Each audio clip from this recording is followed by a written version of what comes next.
Bon, ça y est, on peut enfin reprendre nos activités régulières. Tout le monde a été informé par courriel de la politique SST COVID-19 et tout est bien en place pour la réouverture ce midi. Les services pour emporter et la livraison ont bien fonctionné pendant le confinement. Mon équipe a fait un excellent travail dans les dernières semaines, alors je suis certain que tout va bien aller.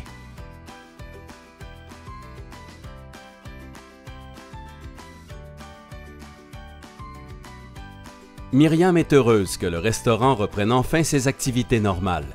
Les dernières semaines ont été un peu folles, mais ils ont réussi à maintenir un bon service pour les commandes à emporter et la livraison. Elle a bien lu la politique SST COVID-19 qui lui a été transmise. L'équipe de service au comptoir et de livraison est habituée avec les procédures, mais ils doivent se rappeler qu'ils ont une responsabilité sur la santé de tous. L'achalandage en restaurant impose encore plus de vigilance. Chacun sait qu'il peut contribuer à minimiser les risques de contamination. Myriam sait qu'elle doit s'auto-évaluer chaque matin et que si elle ne se sent pas bien et a des symptômes de toux, de fièvre, des difficultés respiratoires, une perte soudaine de l'odorat ou du goût, même sans congestion nasale, ou qu'elle ressent tout autre symptôme associé à la COVID-19, elle a 3 choses à faire. 1. Rester à la maison. 2. Téléphoner au 1-877-644-4545 pour obtenir les consignes de la santé publique. 3. Aviser qu'elle présente des symptômes dans les meilleurs délais. Myriam a bien noté qu'au travail, si elle ne se sent pas bien et qu'elle ressent un symptôme lié à la COVID-19, elle doit partir immédiatement en portant son équipement de protection. C'est important de suivre les instructions de la santé publique.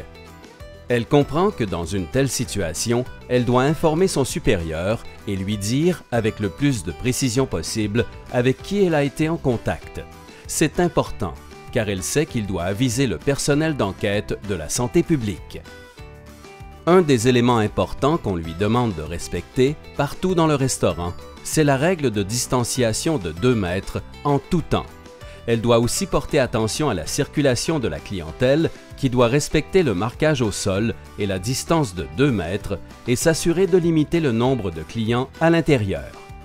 Si, pour bien faire son travail, elle ne peut pas garder la distance requise entre elle et ses collègues ou si elle doit sortir de la zone protégée par les cloisons installées au comptoir, alors elle doit porter son équipement de protection. Elle sait que Sam est habitué avec les consignes de sécurité pour diminuer les risques de contamination en service de livraison. Il a travaillé fort et prudemment au cours des dernières semaines. À compter d'aujourd'hui, par contre, Sam pourrait être en contact avec plus de clients dans le restaurant. Il devra donc redoubler de prudence en gardant la distance appropriée. Myriam va continuer à appliquer la procédure à suivre pour le lavage des mains en évitant en tout temps de se toucher le visage, ses yeux, son nez ou sa bouche, après avoir toussé, éternué ou s'être mouché.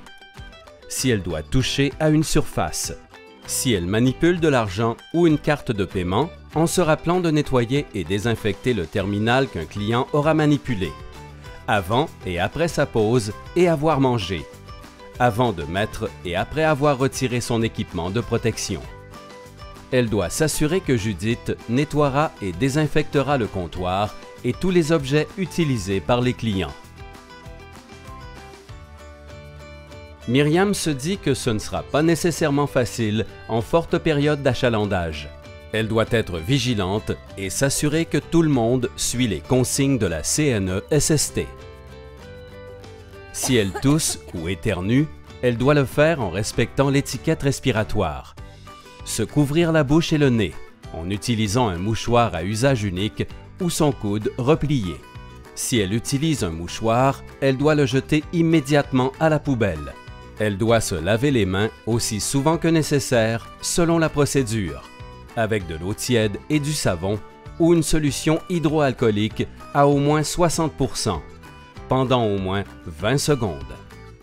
Elle ne voudrait pas être la personne qui utilisera un équipement contaminé ou que quelqu'un soit malade par sa faute. Myriam est convaincue que si tout le monde continue à suivre les règlements de la politique SST COVID-19, ça va bien aller.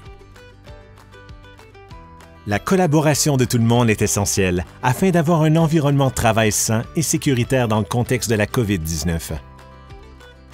Il faut penser en tout temps à la distanciation, au lavage des mains, à l'étiquette respiratoire et aux mesures d'hygiène avec les outils, les équipements et les surfaces.